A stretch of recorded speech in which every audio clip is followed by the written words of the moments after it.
after Cars 2, Mattel dabbled in a lot of different plastic playset type lines that really fizzled out quite quickly. These include the charge ups, the quick changers, and what we're going to focus on today are the Stunt Racers, because in my opinion they are the best out of all the lines, and they actually kind of brought something new to the table like the other ones really didn't, and those are World Grand Prix haulers for the racers, of course. And they only did 3 of them, and I'll show you guys the other 2 in a couple moments here, but I wanted to give some attention to this line because, you know, like I said, it brought something new that made it worth buying. Like, I'm asking myself, why should I buy these? Mattel, tell me, why do I want to buy these, you know, side plastic moving parts lines? And they answered that with World Grand Prix haulers for the Stunt Racers line. So guys, welcome to chapter 23 of Forlorn Favorites.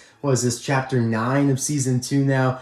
This is flying by. I'm having so much fun recording all these videos. Of course, I'm recording them all at once, so they're kind of getting jumbled together, but you know, I'll be at school for 15 weeks straight, so gotta make sure I have enough content stockpiled for the whole time. But yeah, this is Jorg, or George. I don't know how to pronounce J-O-R-G, but he's called a transforming hauler, transforming transporter, whatever you want to call it. And he was the last one released.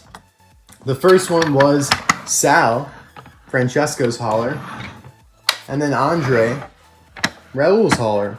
They're all plastic, but you know what? It really doesn't bother me because haulers anyway are mostly plastic except for the semi, and these ones is all one piece. Like the semi and the trailer are the same thing because it's kind of that, you know, European style hauler, not as, you know, you won't see stuff like this really in the United States. These are European style haulers, and it makes sense, you know, Germany, France, Italy. I would have been a little concerned if they did one of these for, like, I don't know, Carlo Veloso. I feel like that would have been a little weird because it doesn't really fit that regional car grouping. But yeah, I was really excited to get this. I think I found it at Kmart back in the day, back when that store was actually good. None of these appeared in the movie, but again, you know, similar to the Cars 1 haulers, really none of them appeared, at least none of the semis did. So I am perfectly content with that. So he's got this nice smiling expression, and all the expressions, as you just saw, are different. And he actually is the only one who has a painted mouth, which is kind of insane. Like you can see there, it's not. That one's kind of closed anyway. But yeah, Jorg is awesome. Nice grill. Kind of got some lights down here, I think. Side view mirrors. His hat has the WTCL logo, which is, you know, the racing league Max Schnell participates in, right off of his hood. So that's on the side there as well. He's kind of got that, you know, French style hat. I don't really know what those are called. Like the hat that Louis Leroux had when we reviewed her. Kind of looks like that. I don't know if it's intended to be that though. Then we have the classic World Grand Prix logo, you know, tied with the German flag and Max's number, which is 4. So again, most of these decals are taken straight off of Max, but obviously that's, again, what they do for Cars 1. So I think these are actually so underrated. There you go. You have powered by All in All, World Grand Prix, the German flag. This is a really cool decal. I love how the stripes kind of fade up into the roof. No decals on the roof here, and that's okay. Same type of decal here on the back. Even though it's kind of weird, but that purple doesn't really match that purple. It's alright though. And the stickers are applied really well. Some stuff like this, the stickers start peeling really quickly, like that Dynaco Cruise hauler that came out in 2018, 3 years ago. That was pretty bad. Like the headlight decal just immediately was peeling as soon as I opened it. These are 7 years old now, and they're perfectly fine. Let's take a look inside here. So the cool thing about these is that the whole like roof of the trailer comes off and reveals a launcher that you can put the Stunt Racers into, and you could launch them out, and then they would like transform into like some sort of stunt. I never bought any of them. I only bought these haulers, so I can't really give you a demonstration. However, you can technically load in a regular 155 scale die cast. Although I wouldn't really recommend it because there's these like ridges here at the bottom, so the car doesn't sit flush on the ground.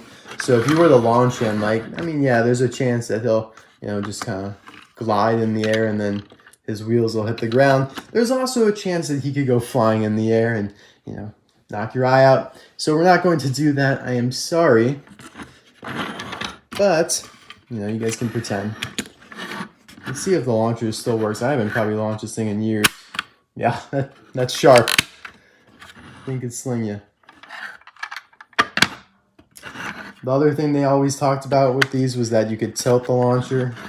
And again, with the Stunt Racers, they were like cats. They always land on their legs or tires because they, had that like suspension and mobility around the tires. Where SA155 scale diecast does not. Just kind of a look under there. So these were nicely done though, for sure. Kind of cool to see like almost a flatbed. Really nice. You can easily just, oh, by the way, that adds a ramp part to it as well, so you can drive Max up here and you can chill there as well. So really all around, lots of play features.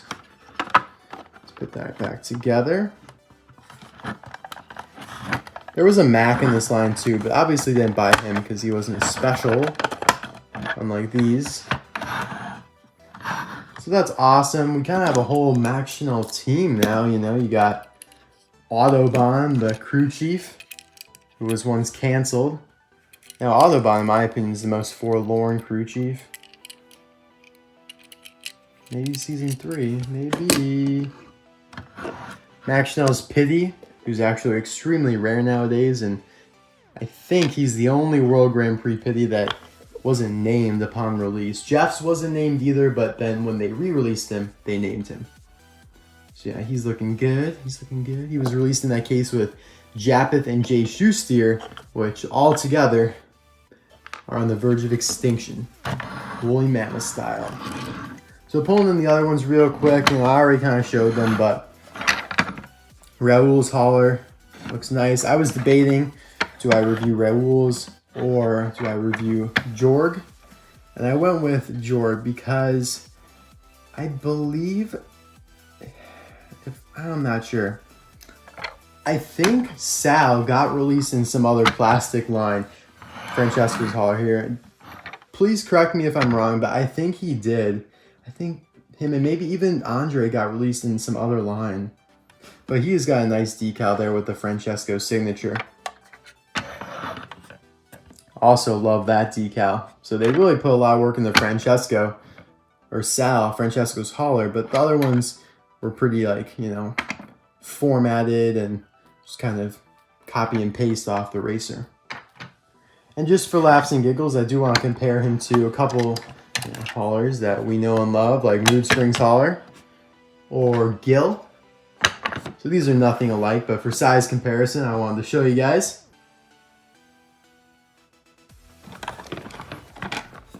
These are much longer. Clear some space here. So yeah, you can see good, a couple inches there.